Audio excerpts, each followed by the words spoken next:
Okay, mic's not working. This is my grandfather. He's a first lieutenant, George Bridgeman. This is also David Bridgeman's uncle, and this is my mother. This is his number 2 daughter, and my father. They're here to help me with my grandfather today. Grandpa was a first lieutenant in the U.S. Army Air Force. In World War II, they did not have an Air Force. My first memories of my grandfather are when I was a kid playing on my floor in my mom and dad's house, and he came in his work boots and stepped on a little toy airplane I had and broke it. He also had a girlfriend at one time that had a basset hound that he thought it was funny that took a very special liking in me as a small child. I thought it was plain. My mom now tells me today that that wasn't plain. Also remember flying. He used to have a plane that he would fly out of New Martinsville up here at the airport, and he would let me sit on his lap and actually try and fly the plane, but I wasn't strong enough to hold it at that time, so he quickly grabbed it before the plane would stall. All that led to me eventually going out and spending time with him on his farm, and that's when I began to hear most of these stories. I'd go out and put hay in with him and spend days, a week at a time, and we'd sit there on the porch and he'd start telling me some of these stories. I'm going to give you a real brief overview of him and kind of the 8th Air Force, and then he's got some things he wants to tell you. Then questions are welcome. He doesn't hear as well as he used to, doesn't see as well as he used to. He just celebrated his 90th birthday this year. So when you speak up, you may want to stand up if you're okay with telling him your name, because he can't really see all that well. His tire's got a lot of miles on them. So, Grandpa piloted 35 missions over Europe. His first one was August 1st, 1944, and his last one was on January the 6th of 1945. On February the 2nd of 1945, he was awarded the Distinguished Flying Cross for his missions. And he did all of this before his 20th birthday. He would tell me about his plane getting shot up. He said one time he remembered a shell coming right between he and his co-pilot, and I said, well, did it blow up? And he looked at me and he said, well, you're sitting here, aren't you? So took that as a no, but I've heard stories of an emergency landing in Belgium. I'll let you all ask him about these questions and where he ended up on this emergency landing.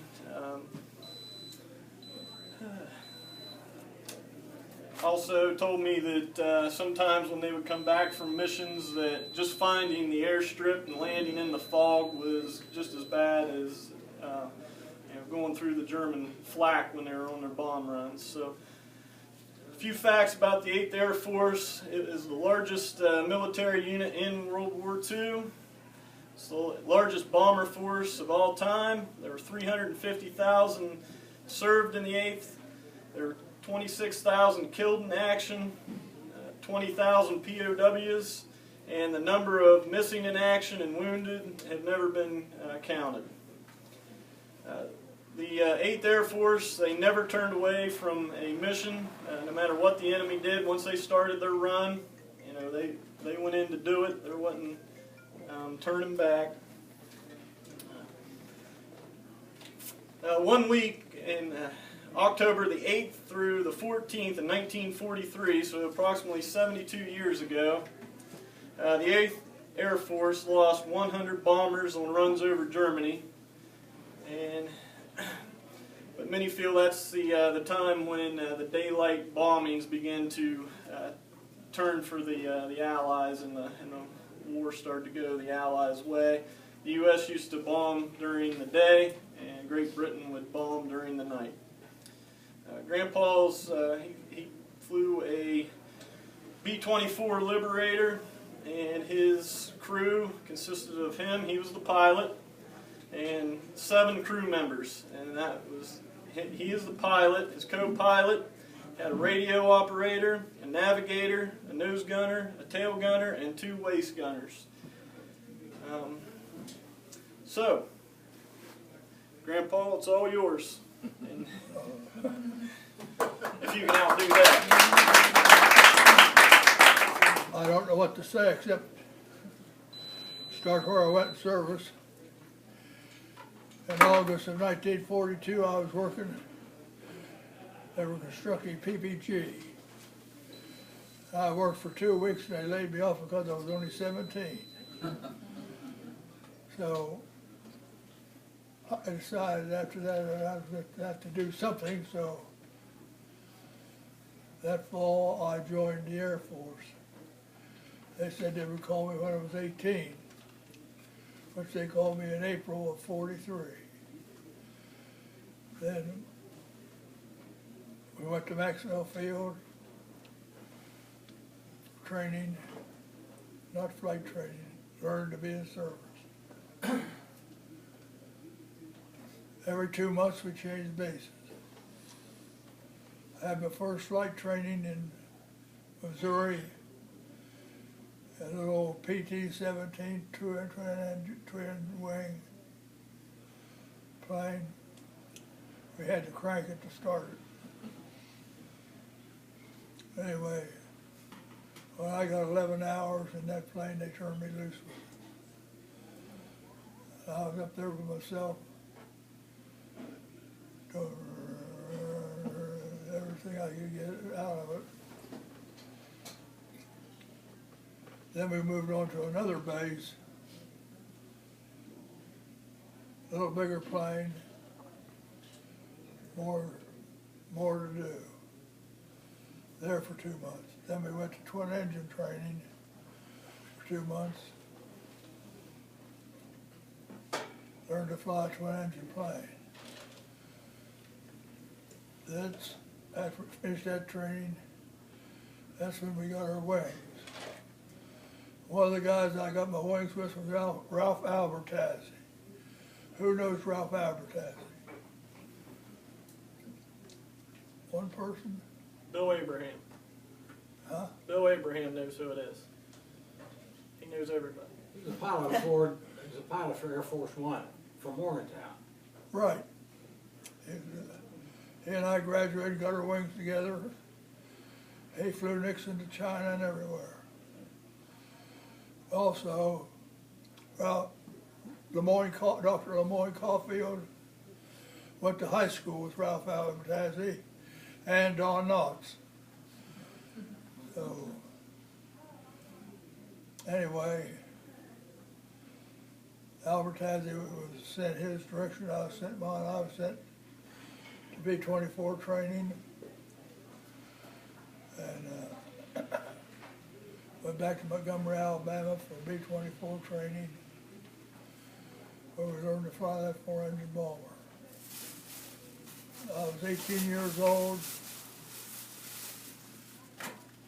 learned to fly a 4-engine bomber. Eventually I did, graduate from there.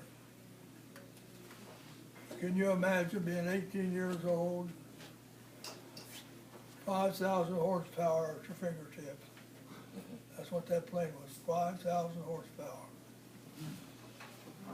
That's what I was doing when I was 18 years old. Then I turned 19 and continued to fly the bomber. Then they put a crew together. Everybody went to Westover Field, Massachusetts. They assembled us with their crews and sent us back to Savannah, Georgia for crew training. After we had that, while we were having the crew training, we got to go spend a week flying out of Cuba. So we flew out of Cuba. Batista was president at that time. But that was interesting.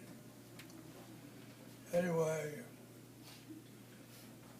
After we were through their training in Savannah, Georgia, we were sent to Mitchell Field on Long Island. There we waited till they give us a new plane. When the new plane arrived, we got in that plane. They said, fly that plane to England. So we flew it to Bangor, Maine, Yandor, Newfoundland, Iceland, from Iceland down past to Wales. We were in England. Then we had another month's training there. But from the time I had my first airplane ride till I landed in Europe, it was 3 days less than a year. But all through training in less than a year I was overseas. Anyway, I had 35 missions to fly.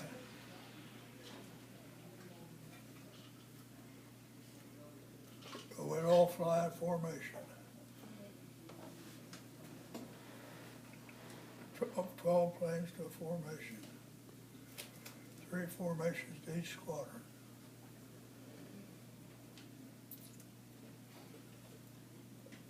They'd get us up at 2:30 or 3 o'clock in the morning. Get your breakfast, you're going. So we go eat our breakfast. Go to the meeting to see where we were going that day. Then we had a building where we went in and we changed our clothes. Put on our flight clothes, which is long underwear that are heated, electric long underwear, electric boots, electric gloves. Because we always flew above 25,000 feet. Might be 30 degrees below up there. That's the way it was, every mission. On oxygen. Where's the provide? Show me oxygen.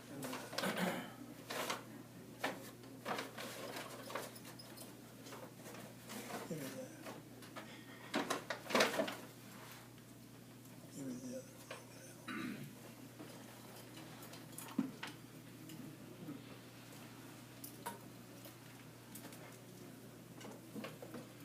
This is what I wore when I flew with 35 missions. Getting a little deteriorated, so am I. Yeah.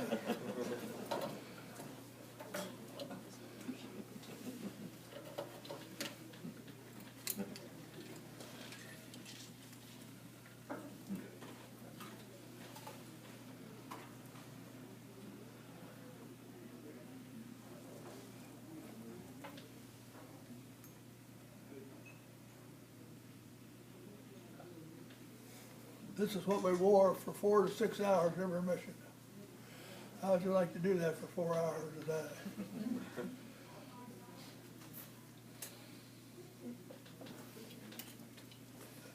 Planes weren't pressurized.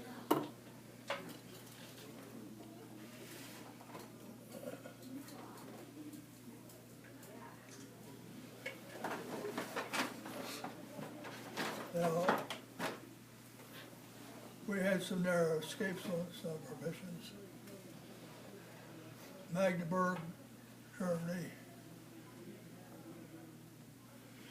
We got hit in the wing and it bent the metal up and held the gas tank, holding the gas tank open. The water just poured through the wing and into the bomb bay. Fast you could fill with a bucket. Hundreds of gallons of gas. And why that plane never exploded, caught on fire, I'll never know. Anyway, we made it back home. And the gas to get back home. We landed. One of the ground crew members come up and said, "There's gasoline dripping out of that airplane." We all got a big laugh out of that because it was pouring out. And Another occasion that happened was over Hamburg, Germany. We flew to Hamburg, Germany. We flew over the North Sea. To get there, they told us if we went down the North Sea, it'd last 15 minutes because the water was so cold. We were over Hamburg, got shot again, gas poured into the bomb bays again. We were afraid to go back over the North Sea, run out of gas.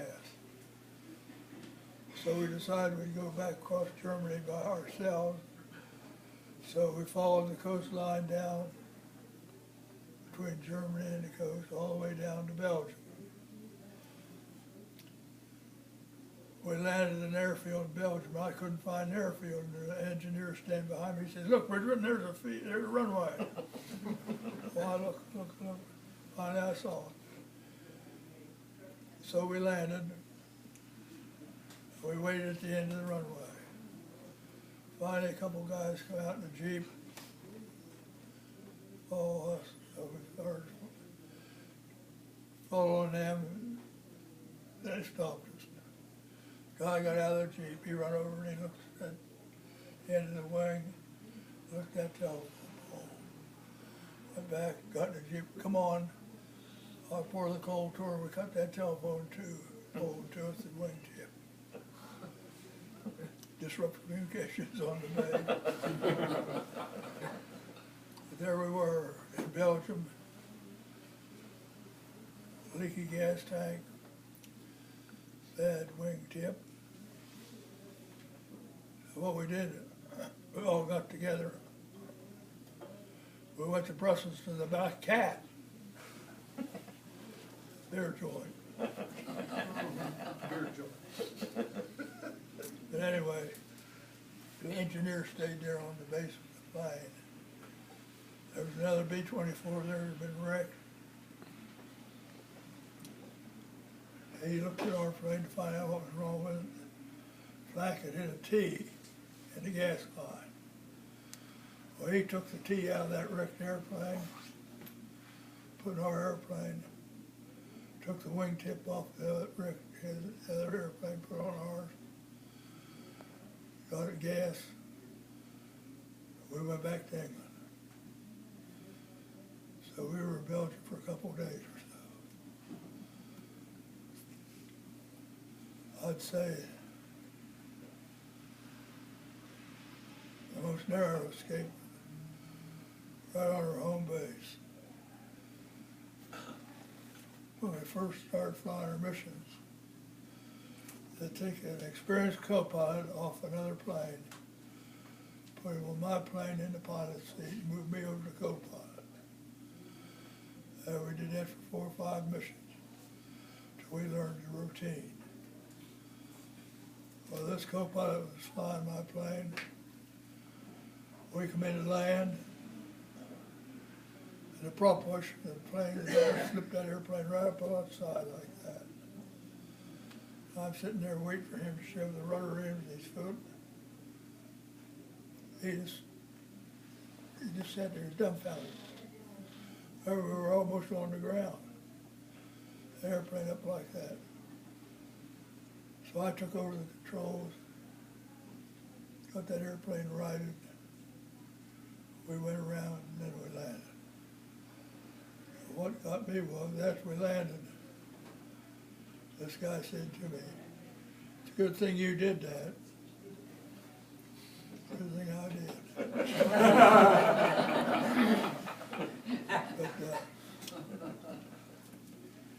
But when I was in Montgomery, Alabama, learned to fly that B-24, we had a major instructor from Dallas that was teaching us how to fly that B-24. He did all kinds of routines with us. Emergency thing. We might come in, practice landing, taking off. He'd reach up, pull one of the throttles back. Go ahead and take off. He did all kinds of things for us. That's why I knew what to do that day. It taught me.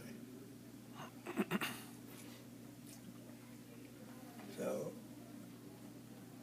anyway,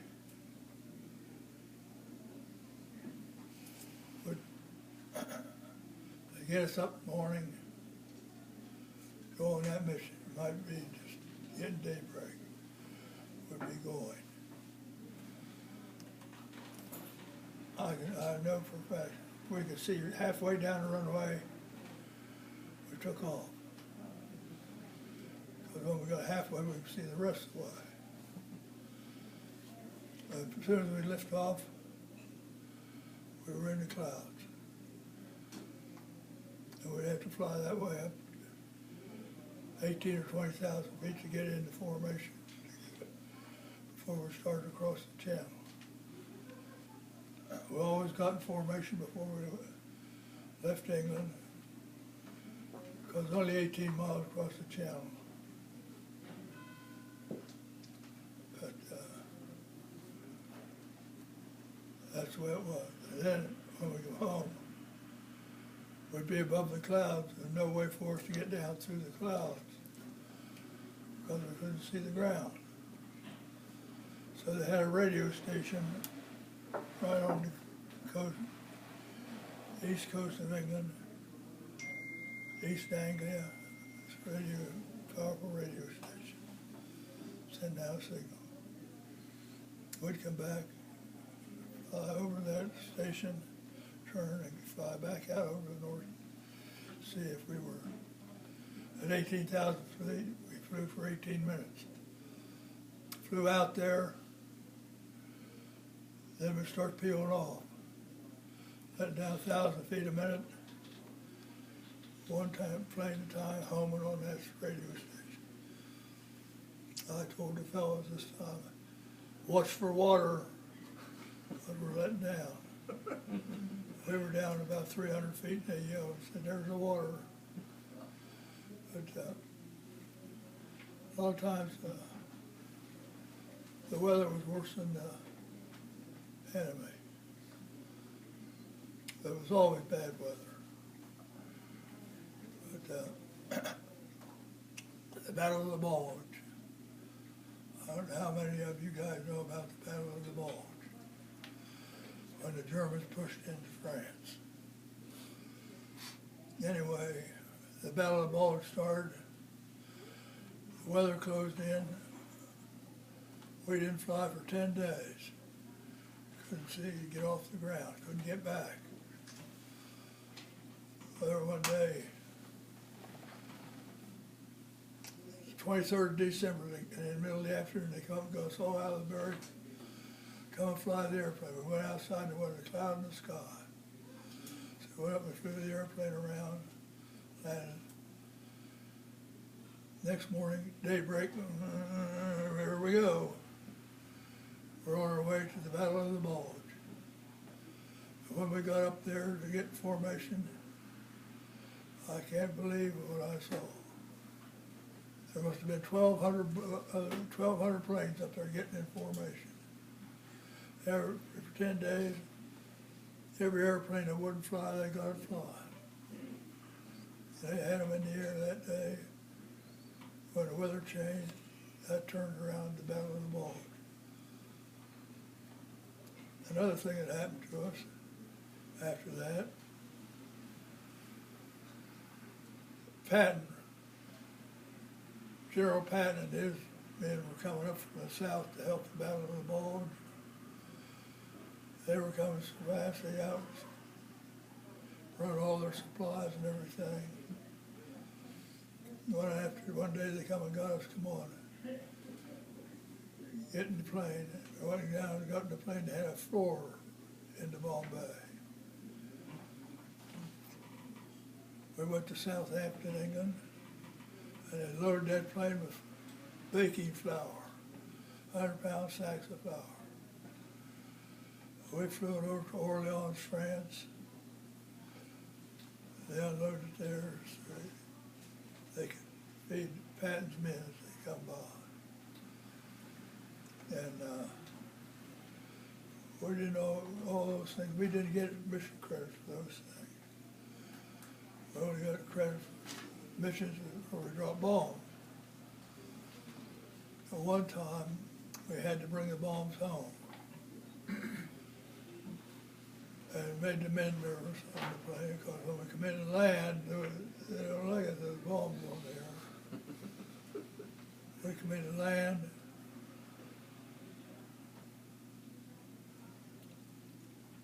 The tail gunner says, "Are we on the ground yet?" The nose wheel touched down. We'd already landed. It was so smooth, I didn't even feel it. We had all those bombs on board, made a smooth landing. And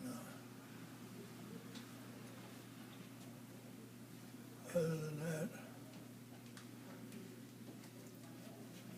every mission was a ride. You had to be careful every mission.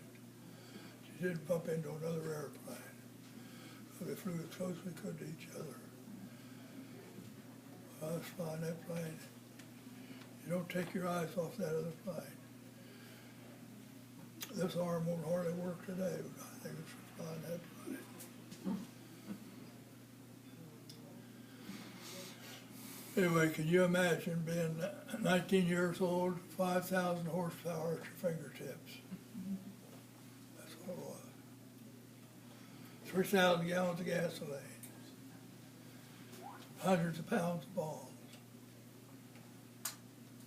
every time we went. The oxygen mask, earphones, head, helmet. All right, Grandpa, you want to take a question or two? All right. Does anybody have any questions? George, what was the horsepower of those engines? What was the horsepower of those engines? 1250. All together? No, individually. Okay.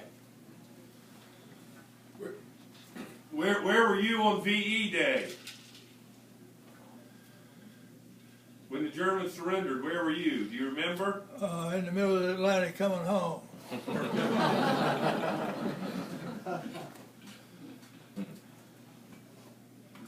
Anybody else have any questions?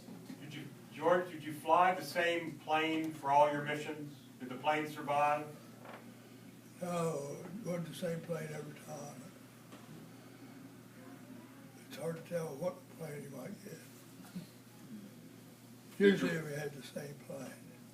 Did your plane have a name? Yeah. We didn't name it, it was already named. What was the name of that airplane? Satan's Sister? Satan's Sister 2.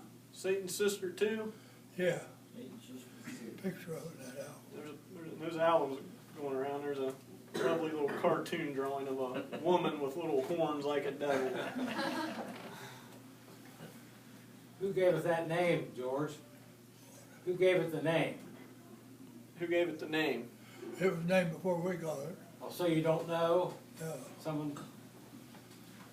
How many people had flown that airplane before you got it? I have no idea.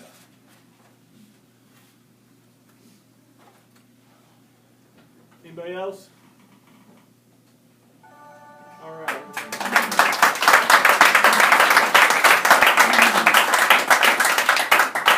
Well, I want to thank you very much for being our guest today. Well, it's nice to get to meet you. Yeah, it's nice. Yeah, it's nice to have you here.